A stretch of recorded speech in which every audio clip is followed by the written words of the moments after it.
Hello again and welcome back to another one. And just in case you missed it, a few hours ago we dropped our walkthrough of the Eminem vs Slim Shady expansion for Hitman, and it wasn't no expert gameplay or anything fancy, but at least it included some of the highlights from the expansion, and perhaps this is something we'll do in the future, an expert showcase when we are familiar with the controls and gameplay. Skill, baby, skill. Issues. And today we have a lot more that's come, linked to 50 Cent's Diddy documentary that's out now on Netflix that caused the crapstorm online, as we saw what looks to be Ja Rule crashing out on social media over this, and we also got the game making some comments that raise eyebrows on the web. More on this in a moment. And today we also have the latest report for the most streamed rappers on YouTube Music for the month of November 2025, and these monthly reports continue to sound like a broken record due to the fact that a certain rapper remains at #1 on this platform. More on this later. Yo, call declined. Embarrassing. And starting with 50 Cent, after he was doubted by the likes of Dame Dash, the Diddy documentary is finally here, and boy, it is causing a crapstorm, especially after 50's interview on ABC News that aired just hours ago that included these spicy segments. For before-scene footage of Sean Diddy Combs in the days leading up to his arrest in New York last September. You want to put stuff in my fanny pack? The exclusive video obtained by Netflix shows Combs debating with his lawyers about strategy. Listen to me. I'm going to get off the phone right now, and I am going to let you professionals look at the situation and come back to me with a solution. No matter what nobody said. Let's just, here and there, y'all are not working together the right way. We're losing. The footage is part of a new, highly anticipated docuseries by director Alex Stapleton and rapper and executive producer Curtis 50 Cent Jackson, titled Sean Combs: The Reckoning. Was there anything that surprised you when you were watching? It was surprising that he actually filmed it. It was very interesting to watch a man who's known for his brand presence. You know, he has a really amazing knack for marketing and all of that, and how he was sort of taking that into account and how he was coming off to the public. The exclusive video also shows Combs in Harlem greeting fans. As long as you play and be with it, I'll accept it. I need some hand sanitizer. Hold on. I got. I've been out in the streets amongst the people. Yeah, I gotta take a bath. Like the amount of people that actually I'm coming in contact with, like that's what I have to do. You know what I'm saying? Oh, it's like 150 hugs. You're a public person as well, and there was one instance in Harlem, and his reaction when those people Went away. I said, I feel like I need to wash, like I'm dirt. That was, it show you his character. was that the reason for including it? Yeah, I mean, what's the odds that you would do that in front of the camera? Like that's one of the moments where he forgot he was on tape. How do you respond to people who say that it's more about the disdain that you have for Sean Combs than it is for giving the victims a platform? What they consider a pre-existing beef, right, for 20 years, is me being uncomfortable with him suggesting that he takes me shopping, or I looked at it like it was like a tester, like maybe you'll come play with me type of thing, right? And it's not personal. The 4-part series also features 2 jurors from Combs' trial who are speaking for the first time about how they reached their mixed verdict, finding Combs guilty of 2 prostitution offenses, but clear of racketeering and sex trafficking charges, both sharing their thoughts on the relationship between Combs and singer Cassie. Juror 75 describing them as 2 people in love, and Juror 160 saying in part, domestic violence wasn't one of the charges. Cassie, is she a victim in all this? I believe Cassie's a victim in all this because she came in as she's like 18, like 19 years old in the very beginning. After a while, the overtime conditioned for it. Do you think that hip-hop culture was on trial as much as Sean Combs was? Look, if I didn't say anything, you would have interpreted it as hip-hop is fine with his behaviors. There's no one else being vocal. So you would look at it and just say, because that mind your business, or let me not say nothing about nothing, or those things, it would allow the entire culture to register as if they're for that behavior. If Sean Combs watches this, what do you think he's gonna feel? Like, wow, this is amazing.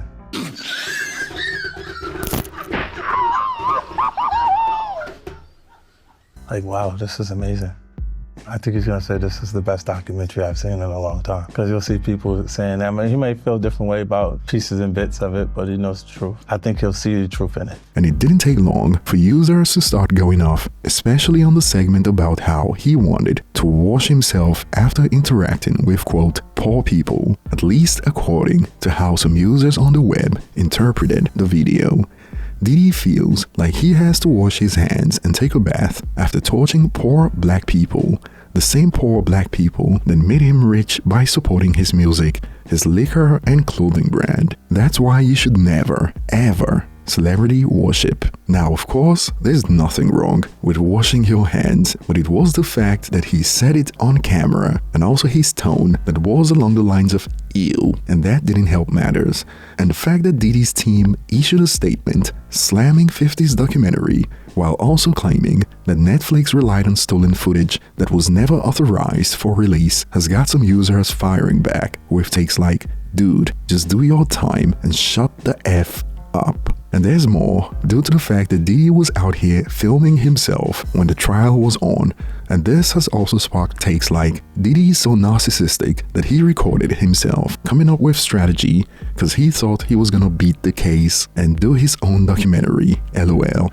And this is true because we got to find out some more details about why he was recording himself, and this was a hot topic of discussion on The Breakfast Club about how 50 Cent most likely got access to the footage due to Diddy playing one of the photographers. Check it out. There was also a disagreement between Diddy and this person who shot this footage. This guy was never paid, and they didn't find that out, his attorneys, until this documentary dropped. So all of that stuff, edited, unedited, that was shot in that time, I mean, if they bought it and they owned it the right way, and Diddy's team is still checking that out, it's there to be used. So we are about to see some things that I'm sure if he was in control of, we might not have seen. Now, they also get into the fact that people are saying 50 Cent is just trying to take Diddy or add on to what Diddy is going through because it's personal. For all we know, Diddy really made him feel uncomfortable when Diddy said he wanted to take him shopping. We've been talking about that for years. Been saying that for years. About that for years. Remember, Diddy was up here and Diddy was like he wanted to take 50 shopping. Yeah. 50's stupid to it. That's one of the people you don't play with. If you got problems with him, you got problems with him for life. So a lot of people have been talking about whether this turns another bad light onto hip hop and hip hop being attacked, and like why 50 Cent wants to be the person that adds into this. This was one man's choices. That's it. This is about Diddy and nothing else. This ain't got nothing to do with no damn hip hop. But I hate when they do that. I'm sure you're gonna see a bunch of lawsuits because if that guy worked for Diddy and he sold that footage to somebody else, he had to be under contract, right? Well, it had to be stipulations because there's no way Diddy's gonna have people around him that he does not own that footage. I can't see I can't see that. That was the first question I asked. You make a mistake big. You know what I mean? Like, yeah. And then how the hell you gonna let him just leave with the footage? So I don't have any confirmations of any legal action as of yet, but the statement that I received from Diddy's team says that we have confirmed that Netflix used footage that was never authorized for release, including private moments. The footage was created for an entirely different purpose under an agreement that was never completed. So for background information, what I was told was that Diddy's team says that there was supposed to have been a conversation between Netflix and Diddy, and he was recording footage, Diddy, to do his own documentary. But once he was told he was not going to have full creative control, he backed out of the situation with Netflix. And they believe that this is some of the footage that was being used for that. But from what I was told, there's a contract with the original photographer, videographer, but they don't know if it covers this guy yet. So they're still trying to sort that out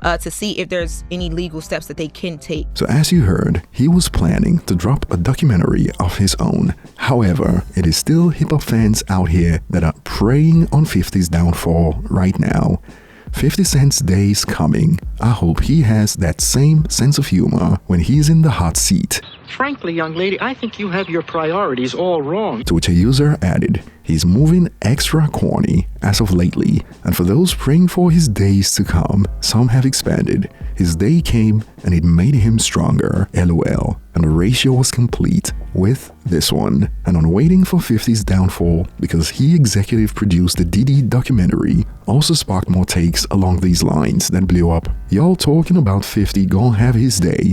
His day came when he got shot. I actually think that's the reason he is the way he is. What the F you gonna tell a dude that got shot that many times? Laughing emoji. And we got Ja Rule crashing out over the 50 documentary. So we have another suspect. He's our man. He took to X to blast 50 Cent. You rat. Always have been, always will be a freaking rat. Used car salesman suit wearing, field goal nose having, Herman Monster head bomb dude, laughing emoji. Bring him in. And Jazz's post was met with memes like these. Stop worshiping celebrities so much. Just don't pay attention. I remember right around September 11th, Ja Rule was on MTV. That's what they said. We got Ja Rule on the phone. Let's see what Ja's thoughts are on this tragedy. Who gives a fuck what Ja Rule thinks at a time like this, nigga? This is ridiculous. I don't want to dance. I'm scared to death.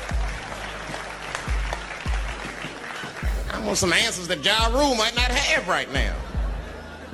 I think when bad shit happens to me, I'll be in the crib like, oh my God, this is terrible. Could somebody please find Ja Rule, get hold of this motherfucker so I can make sense of all this.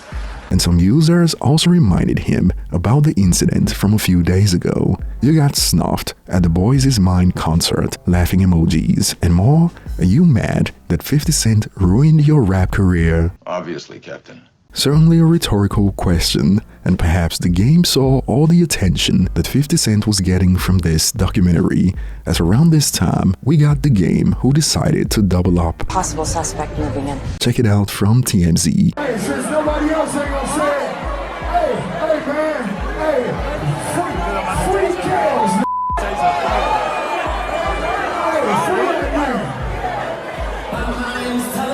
See what she doing? free that nigga.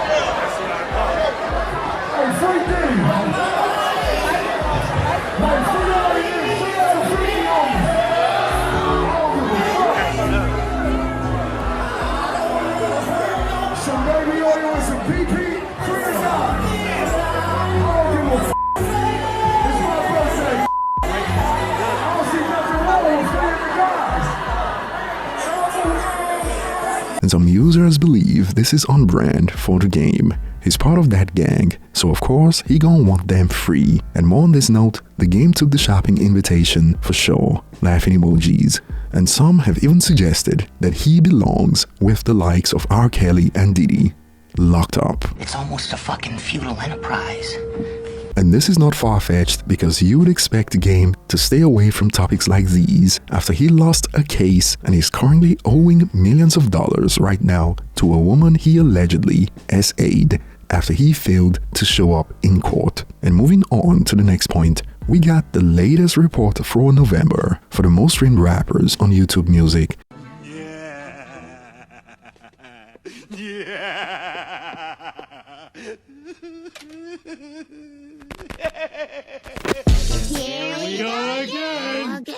And Eminem was once again the #1 for hip-hop artists with over 338 million streams in this period. And top 5 goes Eminem, NBA Youngboy, Drake, Kendrick Lamar, and Future.